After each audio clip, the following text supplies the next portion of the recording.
Thales.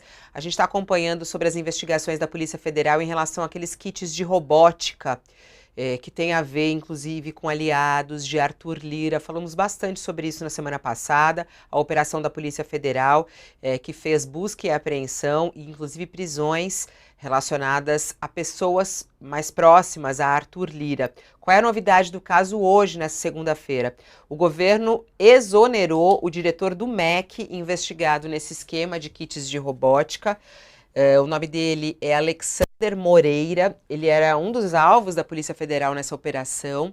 O Alexander, ele era diretor de apoio à gestão educacional da Secretaria de Educação Básica do MEC. E ele esse daí é um setor responsável por avaliar o cumprimento das metas do Plano Nacional de Educação pelos municípios e recomendar o repasse de verbas. E a exoneração foi publicada na edição de hoje do Diário Oficial da União, mas a decisão é válida desde 1º de junho. A portaria é assinada pelo ministro Rui Costa, da Casa Civil.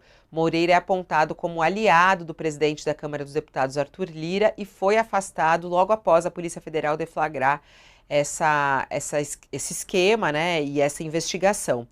O Moreira, ele é alvo dessa investigação, que tem como desvio de recursos o Fundo Nacional de Desenvolvimento da Educação. Entre 2019 e 2022, licitações de kits de robótica foram feitas para 43 municípios em Alagoas, com dinheiro desse fundo, que é ligado ao MEC, né? E isso a ver também com o orçamento secreto, como já falamos aqui, das emendas, dos recursos que eram repassados para os parlamentares na aliança do governo Bolsonaro com Arthur Lira na época.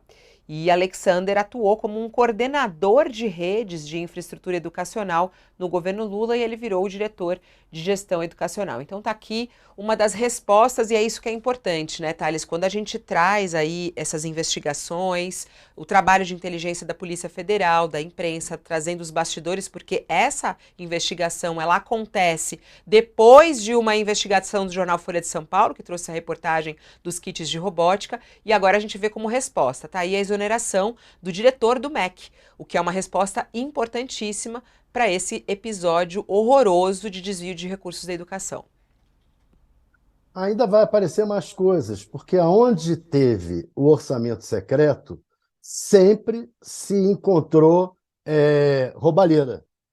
Porque era um esquema em que o deputado podia mandar para qualquer lugar a emenda, ninguém ia saber que deputado mandou, para que lugar, e aí ele combinava, em geral, alguns casos, o deputado combinava com a empresa e vendia o material superfaturado. Então, o que ocorre? Está descobrindo esse caso aí em Alagoas de kit de robótica.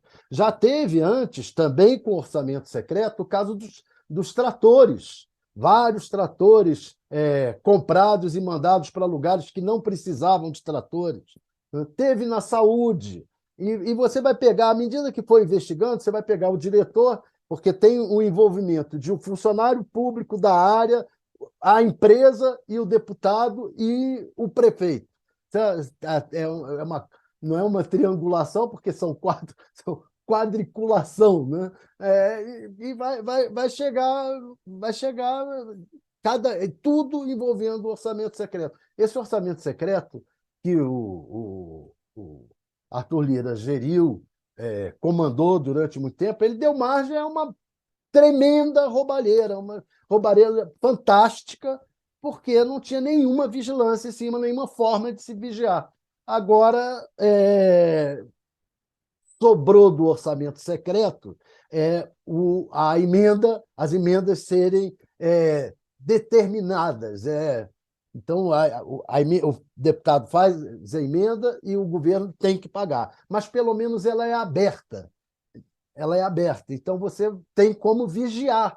E aí tem toda uma discussão se o Congresso deve gerir tanta parcela do orçamento ou não, mas, pelo menos, é aberto, não é mais secreto e não está na mão de um homem só distribuir essas aí que estão. Era o Arthur Lira, junto com o relator, que dizia, olha, vai para tal lugar, não vai. E também tinha o presidente do Senado, que era na verdade, era menos o presidente no Senado, era menos o presidente do Senado e mais o homem que foi o cabo eleitoral dele,